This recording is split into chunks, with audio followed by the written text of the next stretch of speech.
gusto nyo malagyan ng prosthetic, yung pwede siyang kabitan, libre. Yes. Ang may sagot, PCSO. So yung Revive Us Again Ministry, nakikipag-coordinate sa PCSO at merong kumpanya na Japanese company na gumagawa ng prosthetic, yung yung high-tech 3D. 3D. Okay? Taas uli yung kamay ng mga bagong umaten. Yung ngayon lang sige, mag-uusap tayo. So, yung mga datihan, pakinggan nyo na lang yung kasi lagi nyo naman napapakinggan. Kasi ang sagip, hindi po yan pwedeng ibigay na walang seminar. So, sa halip na makatulong tayo, baka mapasama. Kasi meron pong mga healing reaction. Okay? Now, ang sagip herb po, ay tinatawag natin na ang kanyang healing power ay miraculous in nature. Marami tayong mga pasyente na imposible nang gumaling, gumagaling pa. Amen? Alam ko dito, maraming ganon. No, ng mga hopeless case na gumaling pa. Ganon po kabisa yung ating sagip herb. So dito po sa ating Revive Us Again Ministry, ipinupus po natin yung biblical pattern of ministry. Yung preaching the gospel, kanina nag-preach si pastor. Preaching the gospel, healing the sick, yung sagip. Nagpapagaling tayo ng may mga sakit. Casting out evil spirit. Gawain ng Panginoon yan. Magpalayas ng masamang espiritu. Kung meron kayong kakilalang sinasapian, painumin niyo po ng sagip, seconds lang po, lalayas ang masamang espiritu. Okay? Nausog. Painumin mo ng sagip, yung espiritu ng usog, lalayas yan. Okay? Casting out evil spirit, feeding the multitudes. Kaya kami dito, sa Revive Us Again, meron din po kaming feeding ministry. No? At alam ko, ang church nyo, meron din po dito. And then, ipinupus natin yung threefold revival. Tatlong bagay ang napakahalaga sa buhay natin. Material, physical, spiritual. Tama po. Sabi po yan ng 3 John verse 2. Ang sabi ng, Beloved, I wish above all things that thou mayest prosper. Financial or material. Ayun, merong ayudang parating. Palagay ko sa 2.5, medyo marirevive yung bulsa nyo. Amen? And be in health, kalusugan, yung sagip. Even as thy soul prospereth. The only way for your spiritual life to prosper is to attend the church. Amen? Kasi inihahayag ang salita ng Diyos. No? Hindi lang daw sa tinapay nabubuhay ang tao, kundi sa bawat salita ng Diyos. Amen? Kaya kayo sinasabihan ni Brother Jesse, umating kayo para makakain kayo ng mga bagay na spiritual. Threefold revival. Isa dyan ang mawala, hindi na balanse ang buhay natin. Na kanya, parang tungko yan. Halimbawa, malusog ka, nagsisimba ka, wala ka namang pera, kahit 5. Di ba? Pag lagi kang walang pera, malamang magkasakit ka. At hindi ka rin makapagsimba. Di ba? O halimbawa naman, marami kang pera. Nagsisimba ka, ay nagkasakit ka ng cancer. Mauubos ang pera mo, hindi ka na rin makapagsimba kasi iiksi na ang buhay mo, lalo kung nagpailalim ka sa proseso ng doktor. Tandaan niyo po, sa proseso ng doktor, hindi natin sinisiraan, pero ito po ang realidad. Sa proseso ng doktor, ang sigurado, ubos ang pera mo, todas ka pa. Sa totoo lang po, maso-shorten yung life span mo. Pagka ikaw nag-focus sa proseso ng doktor, kasi puro synthetic yan. Pag hindi na makaya, operasyon. Yan. Opera. Puro pera yan. Operasyon. Now, way back 1999, ako po ay dapat mamamatay na. Dying na ako. Kasi meron po akong brain tumor. Nung ako'y maliit, umakyat ako sa pandok, nalaglag ako. Nabago kang ulo ko, magmula noon, lagi nang masakit yung ulo ko. Libre kami ngayon Lagi sa salita. umiikot yung pating ko. Hanggang Hindi, ako'y same as magkinata, dala-dala ko na yung sakit. Lagi naman kami nakikita niyan. Hanggang dumating sa point na parang sasabog yung buho ko sa sakit. Namanhid na ang mukha, na damage na yung kidney ko, nawalan ako ng pang-amoy, nanlabo ang mata ko, pati pandinig ko, lumabo na rin. Nagkaroon ako ng pranas, rayuma, halos lahat yata na sakit. So yun yung time na Okay lang yung picture? Okay lang. way back 1999 na ako'y nananalangin sa Panginoon, Lord, sana po, merong isang uri lang na iinumin kasi nananawa na ako sa mga synthetic. Hindi sakop lahat eh. Isang uri lang na iinumin na pag ininom, gagaling lahat ng sakit. Konti lang pala. Kaya lang ang tanong ko sa sarili ko, meron kayang ganon? No? Sa biyaya ng Panginoon, sa aking pagre-research at pag-aaral ng salita ng Diyos, na-formulate ko po yung sagip. Ako po ang formulator. Aha.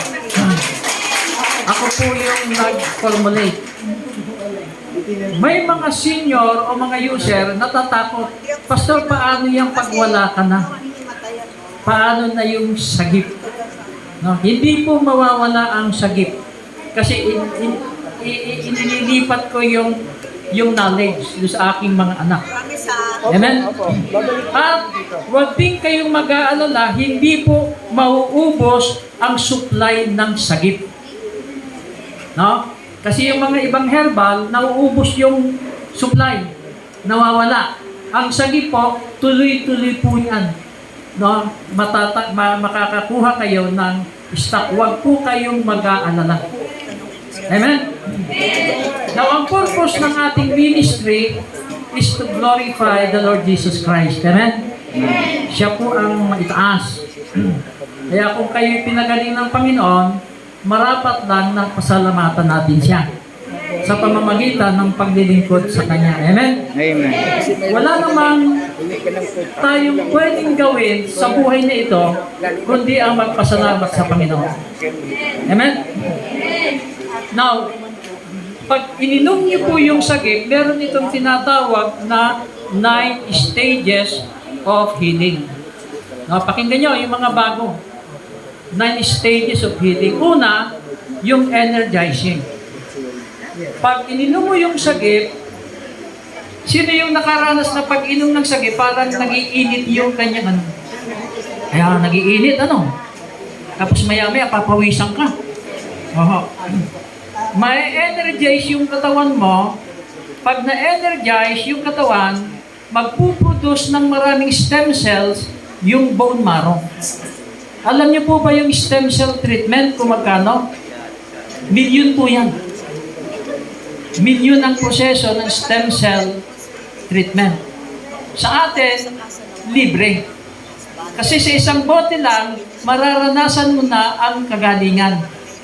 Doon po sa isang bote lang na libre, mararamdaman mo na ang pagbabago. Okay? Sino nakaranas no? Sa isang maliit lang, naramdaman mo na yung pagbabago. Ayan, amen. No. Kaya lang, dapat mong ituloy-tuloy. Amen? Tandaan nyo, bawat inom nyo ng sagip, dinadagdagan nyo ang buhay nyo. Bawat inom mo, you adds life sa buhay mo. Amen? Kasi buhay po ang ibinibigay ng sagip. So pag na-energize, nagkakaroon na yung katawan ng self-healing capacity. Ang doktor mo, yung katawan mo. Ang pinakamahusay na doktor, yung katawan natin. Kaya nga, pag pumunta ka ng doktor, sinong tinatanong? Sinong sumasagot? Ay, ikaw rin. Kasi alam mo yung sakit mo eh. Okay? So yung katawan mo, gagamutin niya yung sarili niya. Kaya yung bukol, nalulusaw. Yung goiter, nalulusaw. Yung tumor, nalulusaw. Okay? Yung brain tumor ko, after 1 year na ako'y umiinom ng sagip, biglang tumulog yung nana na pagsinga ko may kasamang patay na dugo. Napakabaho, bulok na. For 1 week, singa ako ng singa, puro patay na dugo at nana. Noong matapos yung 1 week, wala nang lumabas na patay na dugo at nana, magmula noon hanggang ngayon, hindi na po sumakit ang ulo ko. Hindi na sumakit. Kaya lang sumasakit ang ulo ko pag may miyembrong matigas ang ulo. Talagang hindi mo, kahit inuman mo ng sagip, ayaw mawala. So ano po energizing. Pangalawa, yung tinatawag nating cleansing.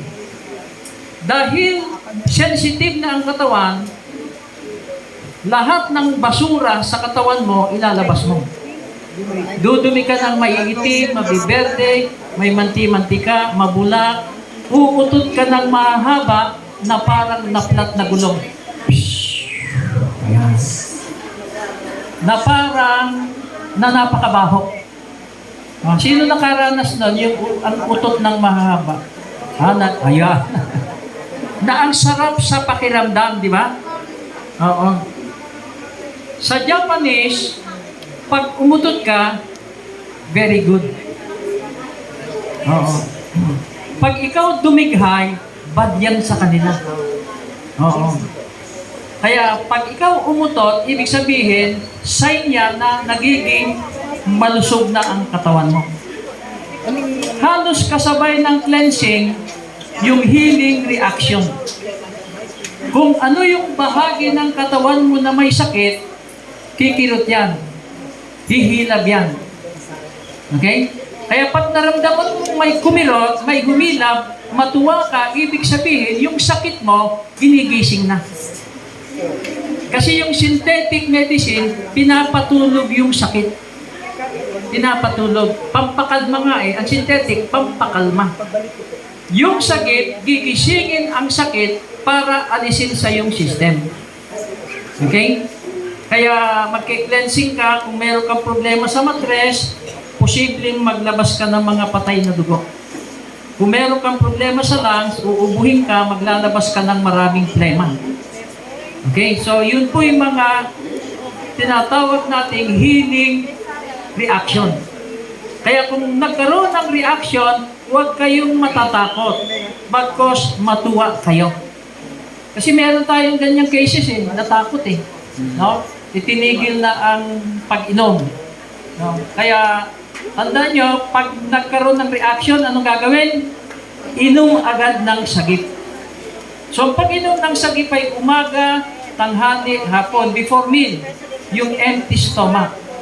Halimbawa, uminom ka ng alas 8, bandang alas 9, humilab, huwag mo nang hintayin yung alas 12. Inuman mo na agad para mawala yung healing reaction.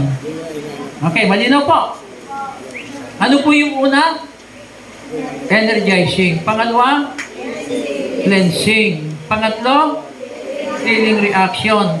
And then, yung tinatawag nating backtracing. Okay? Siguro within 2 months or 3 months, mararamdaman mo, magaling ka na. Kaya lang, kung meron ka pang mga sakit na nakatago, kakalkalin yun. Lilitaw uli yun para alisin sa iyong system. Ang tawag, backtracing. Tandaan niyo po, pag ikaw inom ng sagip, hindi papayag ang katawan mo na may sakit na matitira. Lahat ng sakit, palalayasin sa iyong system. No? Sino sa inyo nakaranas ng backtracing? Yun, marami, no? Bakit ako lalo nagkasakit? No? Inom lang. Yung nakaranas ng backtracing, Nay, kamusta po pakiramdam mo ngayon?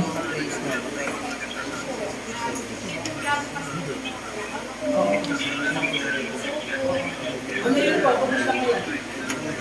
Kumusta ka na ngayon? Okay na. Yun ang sakitan, ano? Ang tawag po doon, backtracing. Kung hindi mo alam, baka tumakbo ka ng ospital. lalong baka mapasama ka. Oo. Oo. Iniinuman nyo lang ng sakit. Amen. So, ganda ng testimony ni ano. Palakpakan natin si kapatid. So, naranasan niya yung back tracing. Dahil nakapag-seminar siya, tuloy-tuloy lang yung sakit. Nakanyo? So, pag naranasan niyo yung back tracing, tuloy-tuloy lang yung pag-inom ng sagip. Huwag niyong ititigil. Kasi sayang yung momentum na yung sakit kinakalkal para palayasin. Pag ininuman mo ng synthetic, mauudlot yan. Okay? Ulit. And then, yung tinatawag nating building stage. Ganun. Pag nakainom ka ng sagip, sumasarap ang tulog. Tama po? Ang sarap kumain, tulog baby. Ang sarap. Kaya karamihan senior na umiinom ng sagip, nababatak yung mukha, umaaliwalas.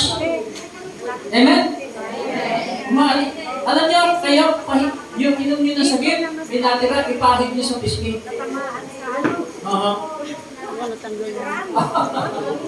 Nababatang kayo na lang yung hindi lang gusto lang magpaganda pa.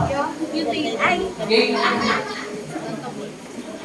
So, energizing, cleansing, healing reaction, tracing, building stage, tapos yung pinatawag natin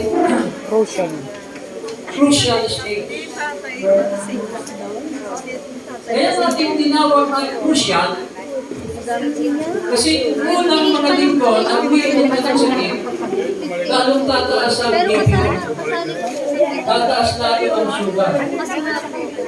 Okay? Kaya kung ikaw nervyoso, bawal muna ang BP check-up ng sugar.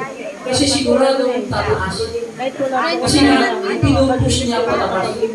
Ang kaibahan, normal ang iyong pakiramdam. Okay? So meron tayong isang case sa Bagong Baryo. Siya po'y isang linggo pa lang umiinom ng sakit. So siya ay mapapabunot ng ngipin sa MCU. No, siya'y i-BP kasi bago ka bunutan, i-BP ka.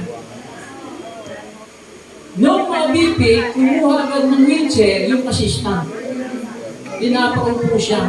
Hindi ka ba nahihilo? Hindi po. Hindi ba sumasakit ulo mo? Hindi po. Hindi ba sumasakit batok mo? Hindi po. Ay mataas ang BP mo to 20/180. Ang kanyang BP. Kung walang sakit, stroke na yun. Okay? Ay gusto siyang i-confine. Ang ginawa niya, siya po ay tumakas. Pagdating ng bahay, inom agad ng sakit, baba agad yung kanyang BP. Now, tanda niyo po, pag umiinom ka ng sakit, walang chance na ikaw ay ma-stroke. Kahit gaano kataas ang BP mo, hindi ka i-stroke. Kasi yun ang kinakatakutan di ba? Ako baka ma-hype na ako, tumaas ang BP ko, ma-stroke ako. Pag umiinom ka ng sakit, hindi ka po ma-stroke. Amen? Amen. So, ang dami na nating mga stroke, mga baldado, within 1 week lang po, nakakalakad ng diretso pag uminom ng sakit. Okay? So, huwag kayo pong matatakot. Pati yung blood sugar, tataas din. Inuman mo agad ng sakit. Okay? And then, yung tinatawag natin maintenance. Pag magaling ka na, pwede ka nang mag-maintain once a day. Tuwing umaga. O kaya sa gabi, bago matulog. Gawin mo ng part ng yung system. Amen? Gawin mo ng part ng system mo. Kasi pag ikaw nakainom ng sakit, lagi kang malakas. Tama ko ba yan? Naranasan niyo ba yan ang lakas ng katawan? Ha? Na ikaw ay nagwali sa bakuran mo, pati bakuran ng kapitbahay, minilisan mo. Kasi na sobrang energy. Pati paglalamang, hindi napapagod. Di ba? Aba ng lamang. malakas ang katawan, walang kapaguran pag ikaw nakainom ng sagip. Amen? Oh. And then, yung tinatawag natin regular exercise.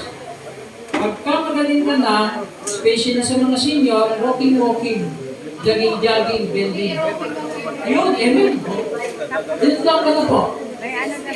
16. Makala ko mga 40 lang.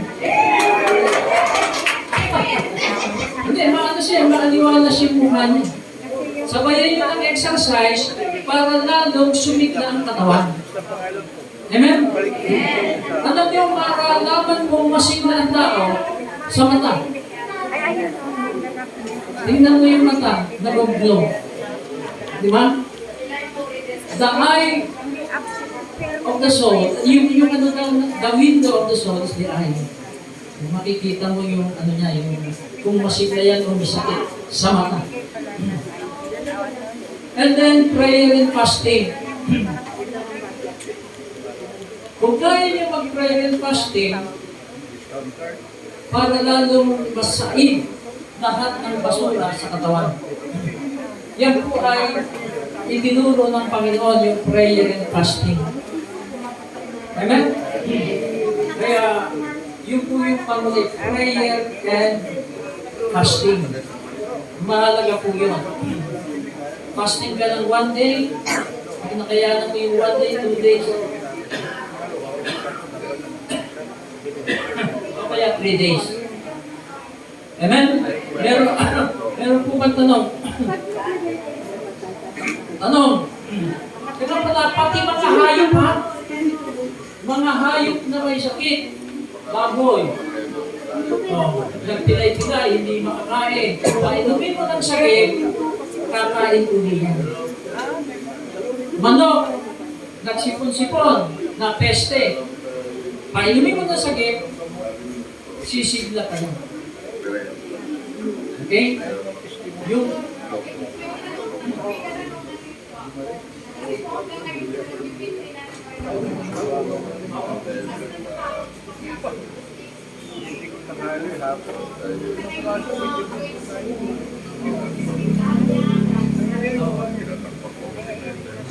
alam niyo po, ang takot, hindi yan sa Diyos.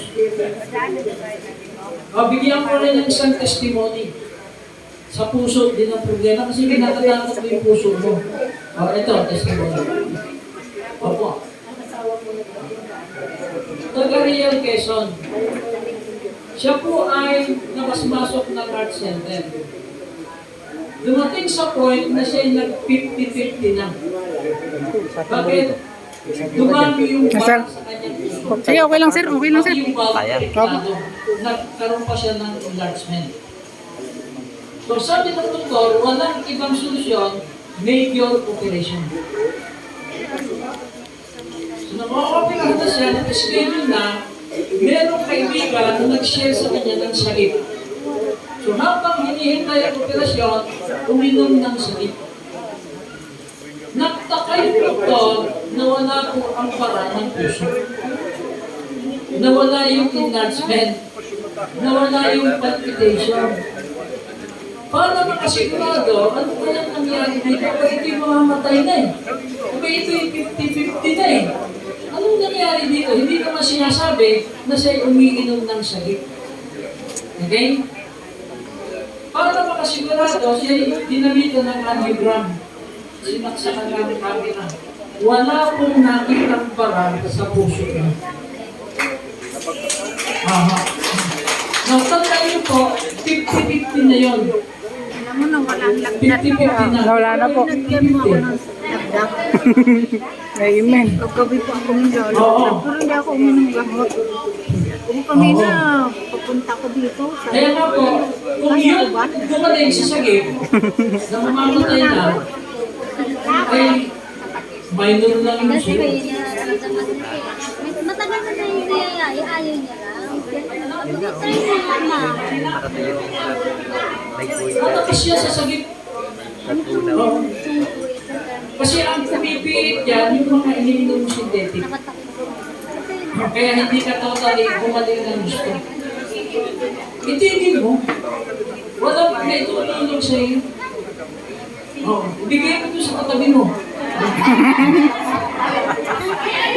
Ayaw po. Tandaan niyo po, kahit anong sakit sa puso, kayang pagalingin. Pati butas na puso. Isang anak ng pastor sa Santa Maria, siya po yung butas ang puso ng bata. Nagkulay yung bayinet. Laging hinihingan. Hindi makapaglaro. Magmula ng umigat ng sakit, nawala ang problema sa puso. Kasi po ito yun. Ngayon po. Kaya lang naging super Nagkasama active. din sa area. Ha? Matagal na rin po. Butas ang Matagal puso din na rin mo. yung niyaya. Sabi ko, punta kayo. Yun na yung butas eh. Yung butas Maganda ng para puso. alam din po. Ayaw din. Sige, sa Alam niyo, ang hindi na Niyaya kaya ko sa atin ayaw. pagalingin, Sabi ko, wala nasakit kayo sa kayo. puso, Nung ano, nung yung last broken Friday. heart. Nandito po sila. Ako wala.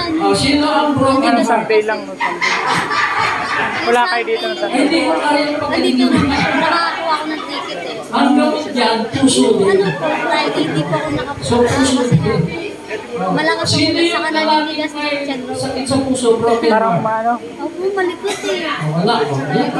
Walang gamot. Ay, hindi ako nakakalit. 6 months. 6 months. So, meron po 5 months. 6 months sa ano, sa September. Baby na, baby. Mag-inay pa kayo ng mga senior. September 9. Sa Sabihin niyo, uy, anniversary hindi na kaya ng ayuda. Ayun. Siyempre ba, ayaw maniwala sa Sabi ko nga rin kung vitamins din eh. Hindi nyo na yun. Hindi ko naiinom. Nagalit din po yung sa akin bakit hindi ko naiinom.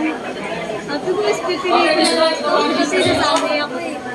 Habang yung lumalakas yung pintig ng ano ko eh.